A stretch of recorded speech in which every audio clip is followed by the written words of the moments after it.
Hey, what's up guys, it's DarkArmedDuelist, and today we're doing a Evil Eye deck profile. So basically, Evil Eyes are a really interesting deck that focuses solely around getting the Evil Eye of Selene equipped to your Surzeal or Gorgon, which is a really neat concept. Basically what they do is they get bigger while your life points get lower, but in increments of about 500 to get them all the way up. I've gotten Surzeal all the way up to almost 7,000 attack points, which is really insane. But before we get into this, guys, I really want to give a quick shout out to my buddy Jackson. This is one of his favorite decks of all time, and he usually uses this all the time, every time we're at locals. So I really want to give a quick shout out to him, and hopefully I can get some live duels with him eventually with his Evil Eye deck. So without further ado, guys, don't forget to like, comment, subscribe, hit the bell so you can become part of the notification squad, and definitely check out that Patreon down in the description below, because we have some awesome rewards for you guys, like getting your name in the description of every single video, getting a signed card sent to you in the mail, or even getting to request a deck profile every single month that you are a patron. So let's get straight on into this.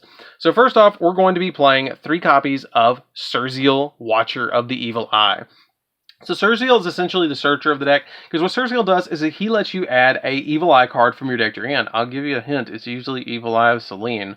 But after that, if this card is equipped with Evil Eye of Selene, quick effect, you can target a special summon monster your opponent controls and destroy it.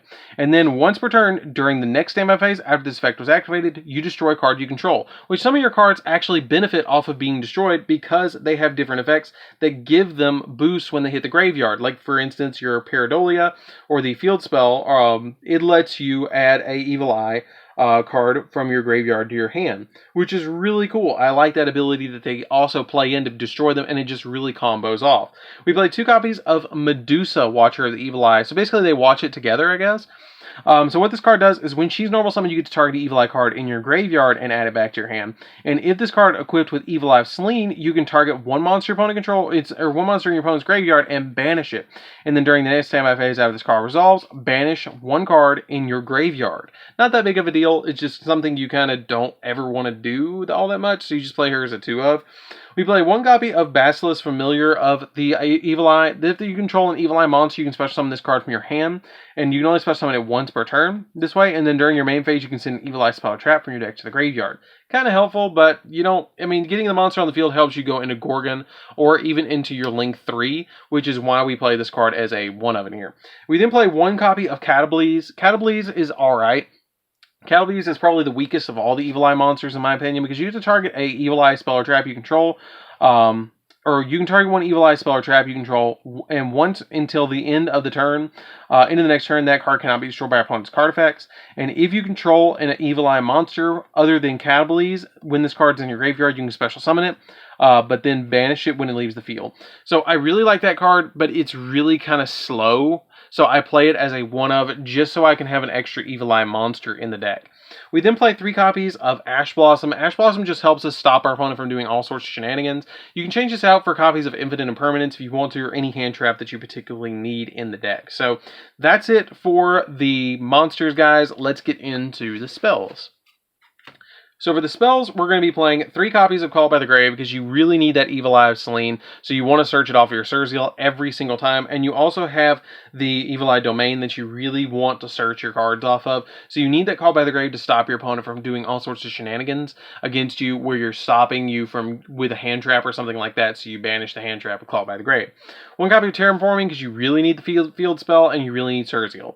3 copies of Pot of Duality, because you don't actually special summon every single turn, so you might as well play Pot of Duality. Pot of Duality to me is a good 3 of in here, because you just activate it and then reveal the top 3 cards of your deck. And if you hit Surzeal or Domain, you're okay. You're totally fine. 1 copy of Evil Eye Confrontation. Confrontation, if you control an Evil Eye monster, you get to target a spell or trap your opponent controls and destroy it. And if you control Evil Eye of Selene, then you can banish that card instead, which is cool, because if you have Evil Eye of Selene in your spells and traps, get additional effects, which is really cool. 1 Evil Eye Repose. Repose is neat. It's kind of like one of the longest texts of the whole card, but pretty much in summary, when you activate it, you get to banish an Evil Eye from your graveyard, and then you draw a card, and then once per turn during damage calculation, Evil Eye monster you control with Selene equipped to them attack an opponent's monster, you can banish that opponent's monster, and if this card in your spell and trap card zone is destroyed, you get to target 3 of your banished Evil Eyes in your graveyard, and return them to the graveyard, or 3 of your banished ones, and you put them back in the grave. So it's good, but you just need it as a 1 of, because it's searchable and kind of situational. So you just need it as a 1 of. I played 2 copies of Evil Eye Awakening. Awakening is super nice, because what it does is basically it lets you special summon an Evil Eye monster in your hand or graveyard, which just helps you get your plays rolling into when you want to play Gorgon. You just can get that extra Evil Eye out of your hand. So it's just super nice to play this card because it lets you special summon that Evil Eye from your hand or grave. Or if you have Evil Eye of Selene, you can special summon an Evil Eye monster from your deck instead, which is really nice if you only have like a Surzeal or something like that. You can just immediately, and it can help you get out of some tight spots because if you draw on like just the Cattlebleeds, you can normal summon Cattlebleeds and then activate this, and then special summon like a copy of, if you equip Evil Eye Selene to it, or the Gorgon Evil Eye, you can just immediately special summon Surzeal from the deck, which is kind of nice. Then we play 2 copies of Evil Eye of Selene. Now you might be wondering why we're playing just 2, but that's because we play 2 copies of Evil Eye of Gorgonia as well. But what the base card basically does is the equip monster, you only equip to an Evil Eye and it can't be destroyed by battle or by opponent's card effects, which is really, really good. And then also, it has the ability that each time you activate the equipped monster's effect, or you activate another Evil Eye card, it gains 500 attack points, and you lose 500 life points. And then it also has the ability that if cards in your graveyard, you pay 1,000 life, and then banish an Evil Eye spell or trap from your graveyard, and add this card back to your hand, or set it to your side of the field, which is pretty good to be able to just recur it, so that's why you just play it as a 2-up. We then play 2 copies of Evil Eye of Gorgonia. This card's really interesting because you equip to an Evil Eye monster and it counts as Selene as well. And then it has the ability that when your life points are lower than your opponent's, which usually they're gonna be, it has the ability that the monster equipped with this card gains the attack equal to the difference, and you can banish this card from your graveyard and discard an Evil Eye to add an Evil Eye spell or trap from your deck to your hand. So you play this at 2, and you play Selene at 2, so it really gets you into Selene. And also if your opponent gets like some good hits in, but they don't OTK you, you can drop this card and then just totally clean sweep them with Gorgonia. We play 3 copies of the newest Evil Eye card, which is Evil Eye Reemergence. Remergence. This is really good. This card is insanely good because it helps you get into your Link monsters, which this deck had a problem going into the Link monsters previously. But what it does is it special summons a familiar token to your side of the field that's an Evil Eye, familiar of the Evil Eye. And that monster is a level 1, 400 attack, 400 defense. Or if you have an Evil Eye of Selene on your spell and trap card zone, you can special summon 2 instead. But for the rest of the turn, you can't special summon monsters except for Fiends, and you can banish this card from your graveyard, and your opponent cannot target Evil Eye spells or traps you control with card effects. So, really good card, and really easy to finally go into the Link 3, which is an amazingly good card, and you really want to go into it, but it was really hard to go into before, so Remergence really helps out going into it. So let me play 3 copies of the field spell, which is Domain. Domain's really good. Not Monarch's Domain, but Evil Eye Domain. When this card is activated, you get to add an Evil Eye from your deck to your hand, and then once per turn during damage calculation, if an Evil Eye monster attacked, and it had Selene equipped to it, then you can make the damage your opponent takes from the battle inflicted to your opponent. And if this card is in the field spell zone, is destroyed by a card effect, you can add an Evil Eye card monster from your graveyard to your hand. I really like that effect because it's really, really, really good. That's just super good. And if you take damage while you have an Evil Eye on your field, then they take the damage too, which is cool, instead of you taking a damage. So I really like that effect as well. So that's it for the spells, guys. Let's get into the traps. So this deck is very famous for the traps it plays and just how controlling it can kind of be with the traps, with the floodgates. So we play a single copy of Evil Eye Defeat.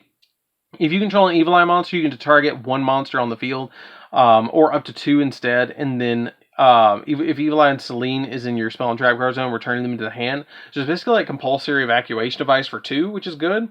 2 copies of Evil Eye Retribution. Retribution is a speed spell 4 counter trap if you have Selene and when your opponent activates a spell or trap, which is really good just to be able to negate everything. 3 copies of There Can Only Be One. There Can Only Be One comes in super handy because each player can only control 1 of each type, and if a player controls 2 or more then of the same type, then they must send monsters to the graveyard until they only control 1. Now you might be looking at this card and going, wait a minute, that Remergence is going to give you more tokens. That's fine. Yes, it's really going to do more damage to your opponent than you, so it's not a big deal to just play this card as a 3-of, because you can just play the deck with Surzeal and Selene on your side of the field and attack your opponent with Surzeal Selene, and they only have one monster to sit up against you. I mean, usually that's what's going to happen because you're going to lock them down on the first turn where they can't do anything. Then we play 3 copies of Crackdown. Crackdown is kind of the way that we get around this card, because if you take your opponent's monster, then you have Cerziel on your side of the field or one of your Evil Eye monsters. You can link them together to summon your copy of Gorgon, Empress of the Evil Eye.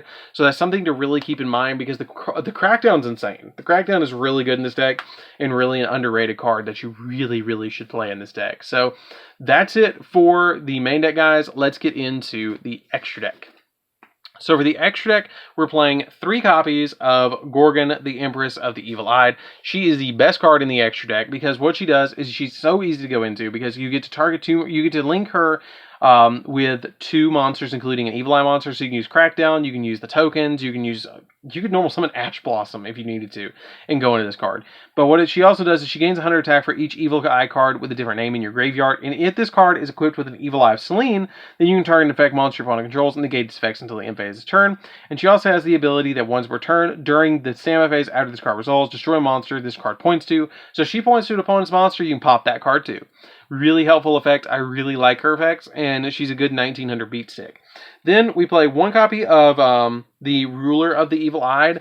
This is the card that was really hard to go into, and a lot of people just opted to drop because of how hard this card was actually to summon. So I actually put it back in. I never really lost faith in this card. I never took it out. I always played it at least 1 because it would come up situationally. But if this card is link summoned using a monster with 2600 or higher attack as a materials, it can make a 2nd attack during each battle phase. And if this card is equipped with an Evil Eye of Selene, then you can target a card your opponent controls and destroy it. And you can always use each effect of this card once per turn. And then once per turn during the next standby phase after this card is activated, negate the effects of 1 effect monster this card currently points to, which you can point to your opponent's monster, which is totally fine. You're usually not going to have a card this points to. Appaloosa, just to be able to negate stuff, just in case. You usually don't go past this, but Appaloosa just in case you can. Unchained Abomination, the key thing about Unchained Abomination is you have to keep in mind that when you go into the emergence, you can only use Fiend monsters. So if you have Gorgon, or if you have Gorgon on the field, then you can summon the tokens and then link into this if you want to, because you're using the Gorgon, which is a link monster, and the 2 tokens. So Unchained Abomination is really good. And people have actually made Unchained Evil Eye, which is cool. I really like the concept of it because it's really easy. But this is a really good card to play in the extra deck. Boral Sword, just in case you can go into it, helps you with that with OTKs. Boral Load, because again, you can OTK. Access Code Talker, you don't have to play Access Code Talker. I know it's a really expensive card, same thing with Appaloosa, but they're good as one-ofs. I mean, you really don't need anything. Like, if you just had this, you'd be fine. And Unchained, you'd be fine. But these are other suggestion cards that you can play in here. 1 copy of Mekk-Knight Crusadia Avermax, just to help OTK. Topologic Trisbania, be very careful if you actually play Trisbania, because you can actually banish your Evil Eye of Selene if you special summon a monster this card points to. Really good, really dangerous. 1 copy of Unicorn just to bounce stuff, Phoenix to pop spells and traps, Cerberus to pop monsters and for Access Code Talker because you want those different attributes, and a Wee Witch because everything's dark. Usually not going to go into Wee Witch because you're just going to go to Gorgon instead. So that's it for the deck, guys. I hope you enjoyed it. It's a really fun deck to play around with. I highly recommend it to you guys. It's still a little bit pricey, I think, because of Cerziel being a short print, but I'm not quite sure how expensive the deck is now. It used to be like $25 a Cerziel. I think it's got down to like $15 maybe. I don't know how much. It's been a while since I actually checked.